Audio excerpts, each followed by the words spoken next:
ಮಾನ್ವಿ ತಾಲೂಕಲ್ಲಿ ಡಾಕ್ಟರ್ ಬಾಬು ಜಗಜೀವನ್ ರಾಮ್ ಅವರ 119ನೇ ಜಯಂತಿಯನ್ನ ಅದ್ಧೂರಿ ಮೆರವಣಿಗೆ ಮೂಲಕ ಆಚರಿಸಲಾಯಿತು. ರಾಯಚೂರು ಜಿಲ್ಲೆಯ ಮಾನ್ವಿ ಪಟ್ಟಣದ ಅಂಬೇಡ್ಕರ್ ವೃತ್ತದಿಂದ ತಾಲೂಕು ಆಡಳಿತದವರೆಗೂ ನಡೆದ ಮೆರವಣಿಗೆಯಲ್ಲಿ ಶಾಸಕ ಹಂಪಯ್ಯ ನಾಯಕ ಭಾಗಿಯಾಗಿ ಶುಭ ಕೋರಿದರು. ಬಾಬೂಜಿ ಜಗಜೀವನ್ ರಾಮ್ ಅವರ ಕುರಿತು ಉಪನ್ಯಾಸ ನೀಡಿದ ಯಲ್ಲಪ್ಪ ಬಾದರದಿನ್ನಿ ಮಾತನಾಡಿ, ಬಾಬೂಜಿಯವರು ಶೋಷಿತ ಸಮಾಜದಲ್ಲಿ ಇದ್ದುಕೊಂಡೇ ಶಿಕ್ಷಣ ಪಡೆದು ಹಸಿರು ಕ್ರಾಂತಿ ಹರಿಕಾರರು ಎಂದು ಹೆಸರು ಮಾಡಿದ ವ್ಯಕ್ತಿ ಎಂದು ಬಣ್ಣಿಸಿದರು. ಮಹಾನ್ ನಾಯಕರ ಹೋರಾಟ ಮತ್ತು ಚಿಂತನೆಗಳು ಜೀವಂತ ಇದ್ದದಕ್ಕೆ ಇವತ್ತು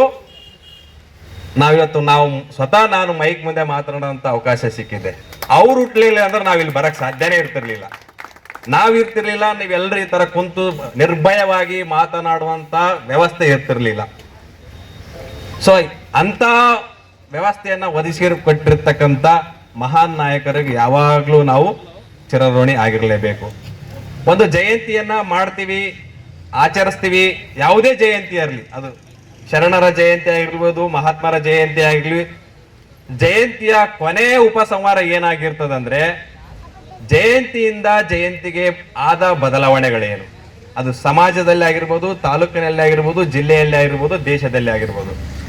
ನಾವು ಅವುಗಳ ಬಗ್ಗೆ ಚಿಂತನೆ ಮಾಡದೆ ಹೋದ್ರೆ ಇನ್ನೊಂದು ಜಯಂತಿ ಬರುತ್ತೆ, 2027 ಬರುತ್ತೆ, 2028 ಮತ್ತೆ ಮತ್ತೆ ಮತ್ತೆ ಜಯಂತಿಗಳೇ ಬರುತ್ತೇವೆ. ಆದರೆ ನಮ್ಮ ಬದಲಾವಣೆಗಳು ಸಾಧ್ಯ ಆಗಲ್ಲ, ಅದು ಯಾವುದೇ ಜಯಂತಿ ಆಗಿರಲಿ.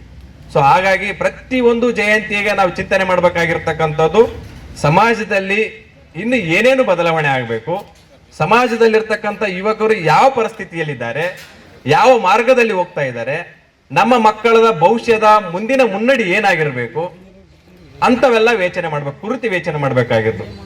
ಬಾಬೂಜಿಯವರ ಹುಟ್ಟು ಹಬ್ಬವನ್ನ ಸಮಾನತೆಯ ದಿನವನ್ನಾಗಿ ಇವತ್ತು ಇಡೀ ದೇಶ ಆಚರಣೆ ಮಾಡ್ತಾ ಇದೆ. ಹಾಗಾದ್ರೆ ನಾವು ಇದುವರೆಗೆ ಮೆರವಣಿಗೆಯನ್ನು ಮಾಡಿದೀವಿ, ಅನೇಕ ಕುಣಿದು ಕುಪ್ಪಳಿಸಿ ದಣಿದಿದ್ದೀವಿ. ಇಷ್ಟಕ್ಕೆ ಸಾಲದು ಡಾಕ್ಟರ್ ಬಾಬು ಜಗಜೀವನ್ ರಾಮ್ ರವರು ಮತ್ತು ಸಂವಿಧಾನ ಶಿಲ್ಪಿ ಡಾಕ್ಟರ್ ಬಾಬಾ ಸಾಹೇಬ್ ಅಂಬೇಡ್ಕರ್ ಅವರು ಈ ದೇಶದ ಶೋಷಿತರ, ದಲಿತರ, ಅಸ್ಪೃಶ್ಯರ 2 ಕಣ್ಣುಗಳು, ಮಹಾಚೇತನಗಳಿವು. ನಾವೆಲ್ಲ ಒಂದು ಕಣ್ಣಿನಿಂದ ನಾವು ಸರಿಯಾದ ರೀತಿಯ ದೃಷ್ಟಿಯನ್ನು ನೋಡಲಿಕ್ಕೆ ಸಾಧ್ಯ ಇಲ್ಲ, 2 ಕಣ್ಣುಗಳಿದ್ದಂಗೆ ಇವರು. ಹಾಗಾಗಿ ಈ ಮಹನೀಯರ, ಈ ರಾಷ್ಟ್ರ ನಾಯಕರ ಕೊಡುಗೆ ಈ ದೇಶಕ್ಕೆ ಅಪಾರವಾಗಿದೆ. ಯಾರು ಈ ದೇಶದಿಂದ, ಈ ಶಾಲೆಯಿಂದ ಹೊರಗಿಟ್ಟರು ಅವರೇ ಈ ದೇಶದ ಸಂವಿಧಾನವನ್ನು ಹಣೆಬರ ಬರೆಯುವಂತ ಕೆಲಸವನ್ನು ಇವತ್ತು ಬಾಬಾ ಸಾಹೇಬ್ ಅಂಬೇಡ್ಕರ್ ಅವರು ಮಾಡಿದರು. ಇವತ್ತು ಯಾರು ಅತ್ಯಂತ ಕೆಳಮಟ್ಟದಲ್ಲಿ ಹುಟ್ಟಿರ್ತಕ್ಕಂಥ ವ್ಯಕ್ತಿ ಅಂತ ಏನು ಈ ಸಮಾಜ ನಿರಾಕರಿಸಿತ್ತು, ಅಂತ ಒಬ್ಬ ವ್ಯಕ್ತಿ ಈ ದೇಶಕ್ಕೆ